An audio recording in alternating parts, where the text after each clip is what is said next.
Santa Barbara is a fantastic city to experience by foot or bike, but sharing the road with vehicles isn't always a walk in the park. Coming up next, Becky Oxborough shares the rules of the road.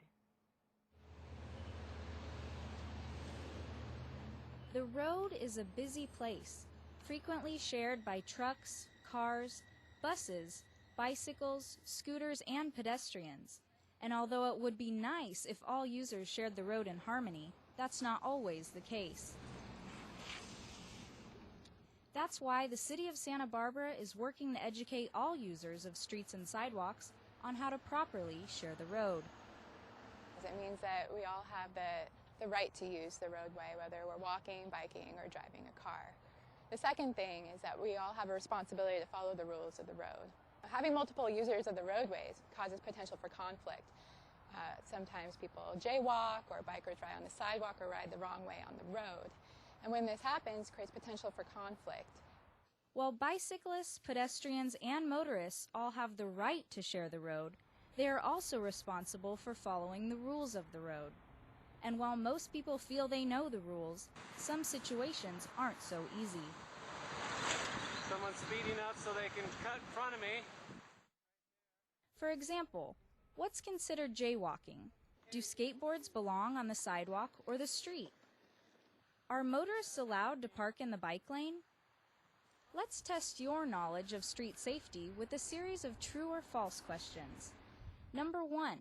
It is okay for a pedestrian to cross the street at an intersection, even if it's not marked. True or false? True. Pedestrians have the right to cross at any intersection, whether marked or unmarked, and all motor vehicles should yield to pedestrians when crossing the street. It is only considered jaywalking if the pedestrian crosses where there is no intersection or striped lines.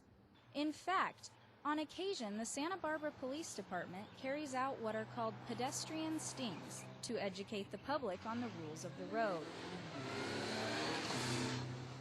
One of the most common things I think recently in Santa Barbara is the pedestrian sting, and that's when the police will have what they call decoys, and they'll have an officer that's not in uniform attempt to cross the crosswalk and see how often cars will actually yield to that pedestrian. And technically speaking, if it's safe and a car can stop, as soon as the pedestrian steps into the crosswalk, the car should yield.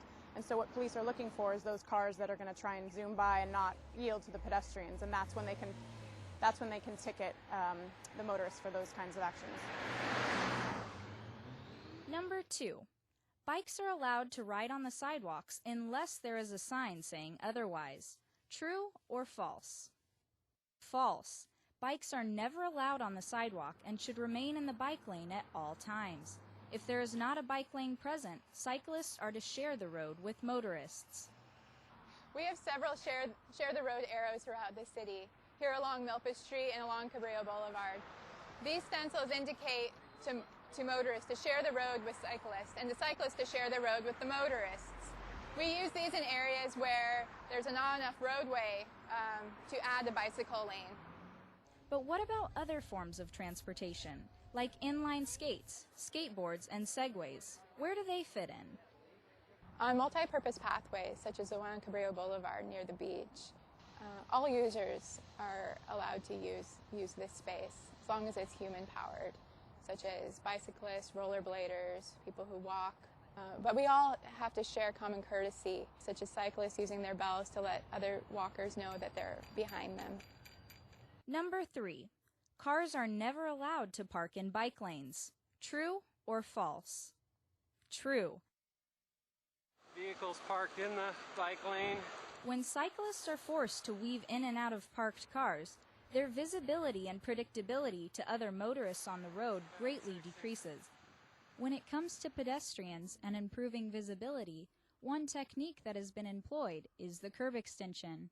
So quite literally, a curb extension is an extension of the curb which shortens the crosswalk, and it serves benefits for both drivers and pedestrians. One of the big pedestrian benefits is that it shortens the distance of the crosswalk, meaning pedestrian doesn't have to be in the roadway as long. It shortens the distance so cars don't have to wait as long for pedestrians to get across.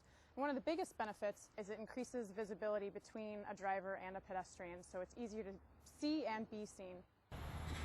One One area that is particularly challenging when motorists and cyclists are in them together is the roundabout. We have 3 roundabouts in town, one here at Milpas and 101. Also have one at 5 Points Roundabout, Sycamore Canyon. There's also a new one that's just being constructed at Coast Village Road in Hot Springs. I get a lot of questions about how do I handle a roundabout when in my safety education classes. Well, first of all, pedestrians have the right-of-way, so motorists and cyclists must yield to pedestrians in crosswalks. For cyclists, sometimes it's nerve-wracking to enter a fast-moving roundabout. What I do as a cyclist, I signal, I look behind me, I scan, make my move, and I take the lane. That way I clearly tell my position to the motorists behind me that I'm taking the lane, and all I have to worry about are the vehicles in front of me. So whether you're a motorist, cyclist, pedestrian, or other user of the roadway, remember to always be aware of your surroundings, know the rules of the road, and show courtesy to those around you. This will make the roads of Santa Barbara safer for everyone. To learn more about sharing the road or how to sign up for a street skills class, visit sbbike.org.